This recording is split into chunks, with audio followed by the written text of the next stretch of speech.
asaaka saacadu markii ay ahayd abaara 5 amaba 11 barqinimo ayaa waxa shir isugu wada yimid golaha kaabineetka ee dawlad deegaanka Soomaalida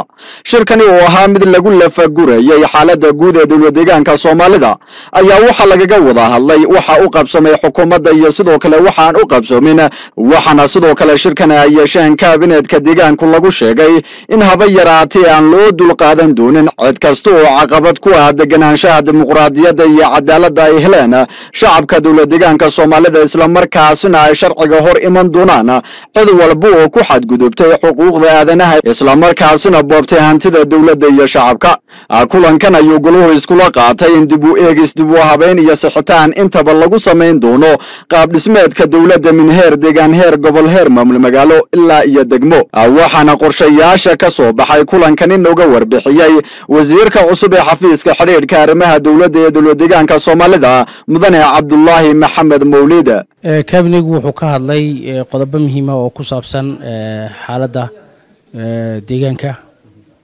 waxa jiro ogtahay inuu jiro isbedel ballaaran oo dalka ka hara qaaday iyo deegaankaba uu ka socdo marka waxa jirta shakhsiyaad hadda ka hor dambiilayaal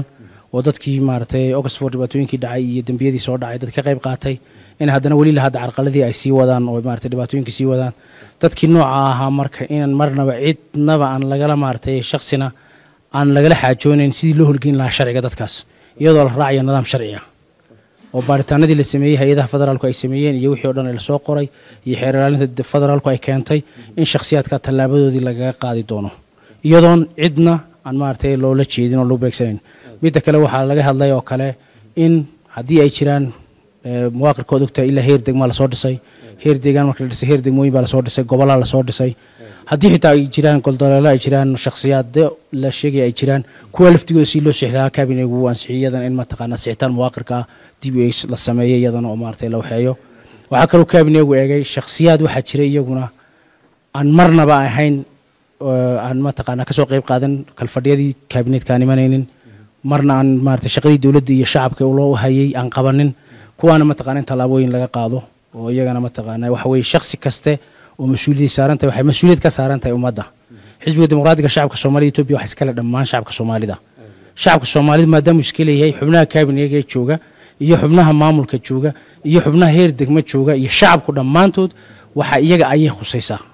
xisbiga dimuqraadiga shacabka Soomaalida waa xisbiga kaliya ee badbaadin kara baa leeyahay therefore xukuumaduna waxa la rabaa inay iyadoo taa ka duuleysa in horumarkii iyo nabadgelyadii iyo cadaalad dadka la gaarsiiyo ayaa loo baahan yahay taasa marka in tahay lagu shaqeeyo wax kasta oo lagu shaqeynaya inuu noqdo wax sharciga lagu sal looga dhigay oo dastuurka deegaanka iyo ka dalka iyadoo la cuskanayo in maartay la dhaqangeliyo tahay waayahay waxa hadda ku jirta baraha bulshada iyo sidoo kale bulshada badiba ay aaminsan yihiin ama la leeyahay dhalinyaradii heego ama mas'uuliyiintii heego ee dhibka deegaanka ka dambeeyay ayaa dib xisbiga dimuqraadiga shacabka Soomaalida ugu soo laabanaya waxyaabo aad la isku dhaxmaray bal arintaas qofka horta dambiile ah isagu ee dambi galay waxa weey sharciga ka talaabo qaadaya maadaama sharcigu uu ka talaabo qaadayo qofka oo sharciyan talaabadiisa laga qaadayso laakiin arinta xisbiga wali lama gelin shirweyni xisbiga uu soo socdaa nidaam baana jira la mari doono nidaamka iyadoo la raacayo qofku inuu dambiilahayn oo ummadiisa u danqanayo inuu shacabkiisa horumarkeeda jecel yahay ayaa waxyaalo badan baa la eegi doonaa marka kaas lagu saleyn doonaa laakiin qofkii isagu sharci iyan markii hore ma taqaanaa dhibaato geystay iyo dhibaataysna talaabadeeda iyada laga qaadanaya qofka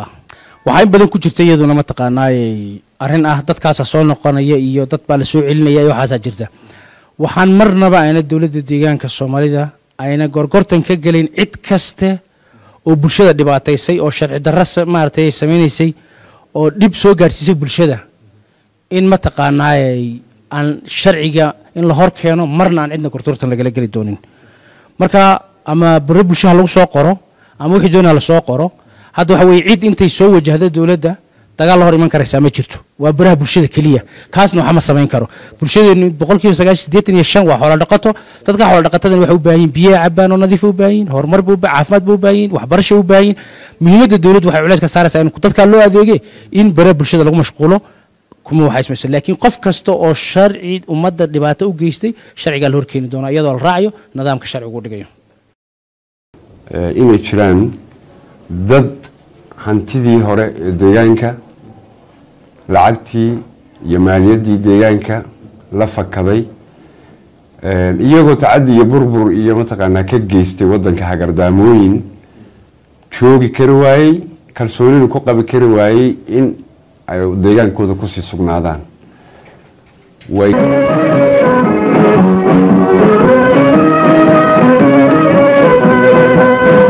manta ومالي ويلي